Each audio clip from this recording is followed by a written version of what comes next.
Promise arts and sports club 39ാം വാർഷികം ആഘോഷിക്കുന്നു. ആളുകളുമായിട്ടുള്ള ഒരു ഇന്ററാക്ഷൻ, അതാണ് രസം. ഇപ്പോൾ ഏറെ വിവാദമായ എമ്പുരാൻ സിനിമയെ കുറിച്ച് താങ്കളുടെ വിലയിരുത്തൽ എന്താണ്? അത്രയും ഞാൻ വിചാരിച്ചില്ലേ. അപ്പം സിനിമ എന്നത് ഞാൻ പറയുന്നത് ഏതിനെയും എങ്ങനെ കാണണം എന്നുള്ളത് മലയാളികൾക്ക് വലിയൊരു ഐഡിയ ഇല്ല എന്നാണ് ഞാൻ മനസ്സിലാക്കുന്നുണ്ടോ. കാര്യം മലയാളികൾ പൊതുവിൽ പുറമെ പ്രബുദ്ധരാന്ന് പറയുമെങ്കിലും ഇവർ പ്രബുദ്ധരല്ല എന്നാണ് എൻ്റെ അനുഭവത്തിൽ പറയുന്നത്. കാരണം സിനിമ എന്ന് പറയുന്നത് എന്താണ്? ഇവിടെ സിനിമയിൽ യഥാർത്ഥത്തിൽ കലയോ വരയോ ഒന്നുമില്ല. കുറെ കലയെ വിറ്റ് ജീവിക്കുന്ന കുറെ ബിസിനസ്സുകാർ, അത്രയേ ഉള്ളൂ. അത് ഇനിയും മലയാളികൾക്ക് ഇതുവരെ ക്ലിയർ ആയില്ലെന്ന് എനിക്ക് തോന്നുന്നു. കാരണം ഏതൊരു ഉൽപ്പന്നം വിൽക്കുന്നത് പോലെ തന്നെയാണ് ഒരു സിനിമ എന്ന് പറയുന്നത്. സിനിമ എന്ന് പറയുന്നത് പ്യൂർലി ഒരു ബിസിനസ്സാണ്. അതിന്റെ ഏറ്റവും വലിയ തെളിവാണ് ഒരു സിനിമ ഇറങ്ങിക്കഴിഞ്ഞാൽ 100 കോടി കിട്ടിയേ, 200 കോടി കിട്ടിയേ, 500 കോടി കിട്ടിയേ, ഞങ്ങൾക്ക് ഇത്ര ലാഭമുണ്ട്, ഞങ്ങളതാണ് ഈ ക്ലബ് കയറിയെന്നൊക്കെ പറയുന്നത്. ഇത് ബിസിനസ്സാണ്. ഒരു കലാപരമായ ഒരു കാര്യത്തെ നിങ്ങൾ പറയുന്നുവെങ്കിൽ കലാപരമായി എന്റെ സിനിമ നല്ലതാണ് എന്ന് മാത്രമേ ഒരാൾ പറയൂ. ഇവിടെ ഇപ്പോൾ ഒരു അവാർഡ് കഴിഞ്ഞാൽ അയ്യോ എനിക്ക് കിട്ടിയില്ലേ എന്ന് പലരും കരയുന്നുണ്ട്, ചിലർ തലയിൽ വീഴുന്നുണ്ട്. എന്ത് ആവശ്യത്തിന്? അവനൊരു പടം എടുത്തു കഴിഞ്ഞാൽ അത് കഴിഞ്ഞു. അപ്പോൾ അവിടെ അവാർഡ് കിട്ടിയാൽ മാത്രമേ അടുത്ത ആൾ വരുമ്പോൾ അയാളെ കൂടുതൽ പൈസ മേടിക്കാൻ പറ്റൂ.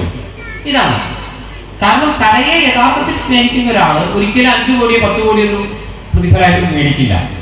അങ്ങനെ ജീവിക്കാനുള്ള പൈസ മേടിക്കും. അവിടെ ടിക്കറ്റ് വിൽക്കൂ. അപ്പൊ സിനിമ എന്ന് പറയുന്ന ഒരു ബിസിനസ്സാണ്. ഇത് ജനങ്ങൾക്ക് മനസ്സിലാവുന്നില്ല.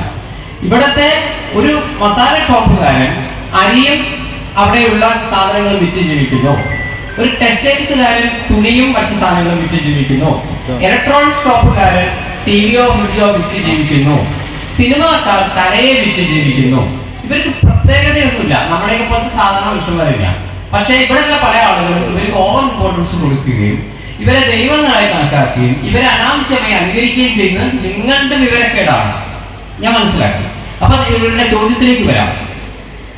ഒരു സിനിമ എന്നതിനെ ഒറ്റ ആംഗിളിലേ കാണാനുള്ളൂ. ഞാൻ ഇത്രയും പറഞ്ഞു വെച്ചത് നിർമ്മാതാവിനെ പൈസ തിരിച്ചു കിട്ടിയോ എന്നുള്ളത് മാത്രമാണ് ഒരു സിനിമയെ നോക്കേണ്ടതുള്ളൂ. അപ്പൊ എമ്പുരാൻ എന്ന് പറയുന്ന സിനിമ മുതൽ മുടക്ക് തിരിച്ചു കിട്ടുന്നതിൽ അവർ വിജയിച്ചു എന്നാണ് ഞാൻ മനസ്സിലാക്കുന്നത്. അപ്പൊ അതാണ് അതിന്റെ പ്രധാനം. മുതൽ മുടക്ക് തിരിച്ചു കിട്ടാൻ നമുക്ക് എന്ത് കളിയും കളിക്കാം. It is up to you. പൈസ തിരിച്ചു കിട്ടിയോ ഇല്ലയോ, ഇത് മാത്രമാണ്. അപ്പൊ അതിന്റെ സംവിധായകനായ പൃഥ്വിരാജിനെ കുറിച്ച് ഞാൻ മനസ്സിലാക്കുന്നത് അദ്ദേഹം വളരെ നല്ലൊരു നടനാണ്, വളരെ നല്ലൊരു സംവിധായകനാണ്. അതിന്റെ 10 ഇരട്ടിയോ 100 ഇരട്ടിയോ വളരെ നല്ലൊരു മാർക്കറ്റിംഗ് ജീനിയസ് ആണ്. എനിക്ക് ആ സിനിമയെ കുറിച്ച് ഞാൻ പുറമേ നിന്ന് മനസ്സിലാക്കുന്ന കാര്യങ്ങളാണ്. കാരണം ഒരു സിനിമയെ എങ്ങനെ ജനങ്ങളിലേക്ക് എത്തിക്കാം, അതിനെ പല കളിയും കളിക്കാം, എന്ത് കളിയും കളിക്കാം. മാർക്കറ്റിംഗ് ഇത്രയും കാലം ഈ സിനിമ ഇറങ്ങുന്ന വരെ എനിക്ക് തോന്നലുണ്ടായിരുന്നു മലയാള സിനിമയിൽ ഏറ്റവും നല്ല മാർക്കറ്റിംഗ് ജീനിയസ് സന്തോഷ് പണ്ഡിറ്റാണെന്ന് തോന്നലുണ്ടായിരുന്നു. ഞാനത് തിരുത്തുന്നു. പൃഥ്വിരാജ് എന്ന നടന്റെ മുന്നിൽ സന്തോഷ് പണ്ഡിറ്റ് വെറും ഒരു ശിശുവാണ്. കാരണം മാർക്കറ്റിംഗില്ല ഞാൻ പറയുന്നത്. കാരണം ഇത്രയും മാർക്കറ്റിംഗ് എനിക്ക് പറ്റിയിട്ടില്ല. കാരണം നോമ്പിന്റെ 4 ദിവസം മുമ്പ് പടം ഉറക്കുന്നു. അപ്പോൾ ഒരു വിഭാഗം 4 ദിവസം കാണുന്നു, നോമ്പ് തുടങ്ങുന്നു, അടുത്ത വിഭാഗം 4 ദിവസം കാണുന്നു, പിന്നെ 4 ദിവസം അങ്ങനെ പോകുന്നു. അപ്പൊ എങ്ങനെ പോയാലും ഇത്രയും ദിവസങ്ങളിൽ കൂടുതലായി ഗതിയായി ആളുകളെ കൊണ്ടുവരികയും മുതൽ മുടക്ക് എങ്ങനെ തിരിച്ചു പിടിക്കാൻ അദ്ദേഹം വളരെ കൃത്യമായി ചാർട്ട് ചെയ്തു. സോ സിനിമ എന്നുള്ളതോ ബാക്കി കലാകൊലയൊക്കെ അവിടെ നിൽക്കുകയാണെങ്കിൽ മുതൽ മുടക്ക് തിരിച്ചു കിട്ടുക എന്ന പെർസെപ്ഷനിൽ ആ സിനിമ വിജയമാണ് എന്നാണ് ഞാൻ പറയുന്നത്. പിന്നെ ഏത് സിനിമയായാലും അത് കാണണോ കാണണ്ടേ എന്നുള്ളത് നിങ്ങൾക്കാണല്ലോ, നിങ്ങൾക്ക് തീരുമാനിക്കാം. ഒരു സിനിമയായിട്ട് അല്ലെങ്കിൽ എടുക്കാൻ മതി. അങ്ങനെ പലതും ഉണ്ടാവും. അതൊന്നും നമ്മളെ വിഷയത്തിൽ പെടുന്നില്ല. ആരും ഇപ്പൊ നിങ്ങളെ വീട്ടിലൊന്നും വന്ന് പറയുന്നില്ലല്ലോ ചേട്ടാ പ്ലീസ് കാണുമെന്ന് പറയുന്നില്ലല്ലോ. നിങ്ങൾ എന്തിനാ കണ്ടു? എപ്പോഴും നോക്കേണ്ടത് ഒരു സിനിമാക്കാരന്റെ പെർസെപ്ഷനിൽ നിങ്ങളുടെ കയ്യിലുള്ള പണം എങ്ങനെയാണ് നമ്മുടെ കയ്യിലേക്ക് വരുത്തുക എന്നുള്ളതാണ്. അതായത് പണം ഉണ്ടാക്കാനുള്ള ഒരു എളുപ്പവഴിയാണ് സിനിമ. പണം ഉണ്ടാക്കാൻ പല വഴികളുണ്ട്. പക്ഷേ നമ്മളിപ്പോ സപ്പോസ് ഒരു ബാങ്ക് കൊള്ളയടിക്കുന്ന ഒരു സങ്കല്പിക്കുക. അപ്പൊ നമുക്ക് പോലീസുകാരെ പേടിക്കണം, ജീവിതകാലം മുഴുവൻ ടെൻഷൻ ഇങ്ങനെ വരുന്നുണ്ട്. പിന്നെ നമുക്ക് ആരാധകരൊന്നും ഉണ്ടാവില്ല. മറിച്ച് ഇങ്ങനെ വലിയ വലിയ ക്രൈംസ് ചെയ്യാതെ പണം ഉണ്ടാക്കാനുള്ള ഒരു എളുപ്പവഴിയാണ് സിനിമ. സിനിമ ചെയ്യുന്നതിലൂടെ നമുക്ക് ആരെയും പേടിക്കേണ്ട. നിങ്ങളുടെ പോക്കറ്റിലെ പണം എങ്ങനെ എന്റെ പോക്കറ്റിലേക്ക് വരുത്താം.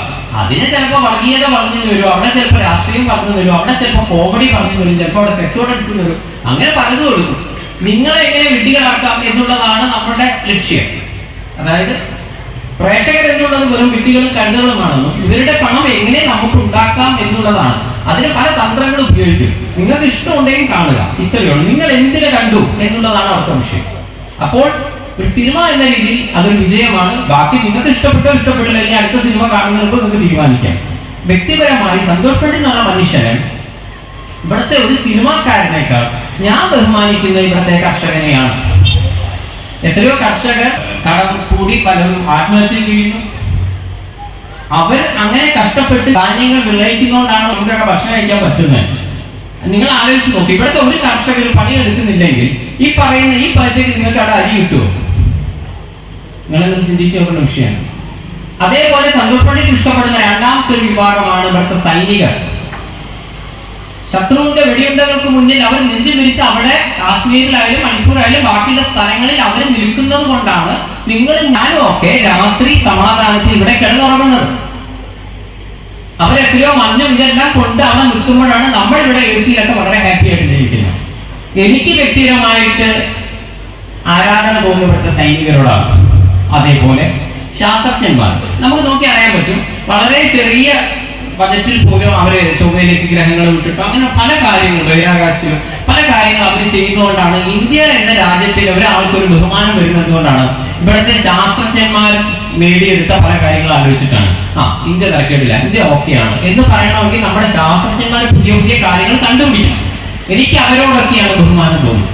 അതേപോലെ തന്നെയാണ് ഇവിടുത്തെ നേഴ്സുമാരായാലും അല്ലെങ്കിൽ ഡോക്ടർമാരായാലും രാത്രി ഇപ്പോൾ ഈവൻ ചില സുരക്ഷാ ആളുകൾ പോലും രാത്രിയൊക്കെ ഉറപ്പൊഴിഞ്ഞ് അവർ പല ജോലികളും ചെയ്യുമ്പോൾ എനിക്ക് അവരോടൊക്കെയാണ് ബഹുമാനം തോന്നുന്നത്. അല്ലാതെ ഇവിടുത്തെ ഈ സിനിമാക്കാരെന്ന് പറയുന്ന വിഭാഗം സമൂഹത്തിന് വേണ്ടി എന്താണ് ചെയ്യുന്നത് നിങ്ങളൊന്ന് വെറുതെ ആലോചിച്ചു.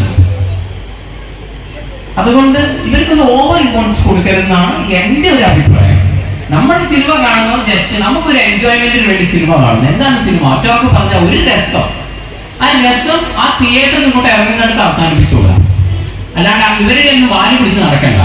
കാരണം അവർക്ക് നിങ്ങളുടെ പണത്തിലെ ഇഷ്ടമുള്ളൂ, നിങ്ങളെ ഇഷ്ടമല്ല. അതിന്റെ ഏറ്റവും വലിയ തെളിവാണ് ഇവരുടെയൊക്കെ ഫേസ്ബുക്കിലോ മറ്റുള്ള സ്ഥലങ്ങളിലോ നിങ്ങൾ പോയിട്ട് ഒരു കമന്റ് ഇട്ടാൽ എന്തുകൊണ്ടാണ് ഇവർ നിങ്ങൾക്ക് മറുപടി തരാത്തത്? സന്തോഷ് പണ്ഡിറ്റ് കഴിവിനനുസരിച്ചൊക്കെ ഞാൻ മറുപടി കൊടുക്കാറില്ല, എന്റെ ഫേസ്ബുക്കിൽ വരുന്നവർക്ക് അറിയാം.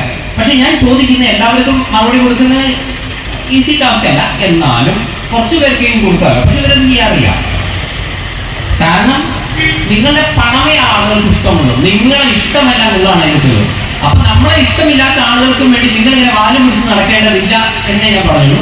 ഒരു രസത്തിന്റെ സിനിമ കാണുന്നു, അവരിപ്പോ ചിലപ്പോൾ പ്രൊപ്പഗാണ്ട സിനിമകൾ ഇറക്കും. കാരണം ചിലപ്പോൾ വിദേശ ഫണ്ടൊക്കെ കിട്ടും. അപ്പൊ ഏതെങ്കിലും സംഘടന നിങ്ങൾ ഞങ്ങളെ വിളിപ്പിച്ച് സിനിമ എടുക്കൂ, അവർക്ക് അല്ലെങ്കിൽ ഇന്ന മതത്തിന് വേണ്ടി എടുക്കൂ, ഇന്ന രാഷ്ട്രീയത്തിന് വേണ്ടി എടുക്കൂ എന്നൊക്കെ പറഞ്ഞ ഇവിടെ പല സിനിമകളും വരും.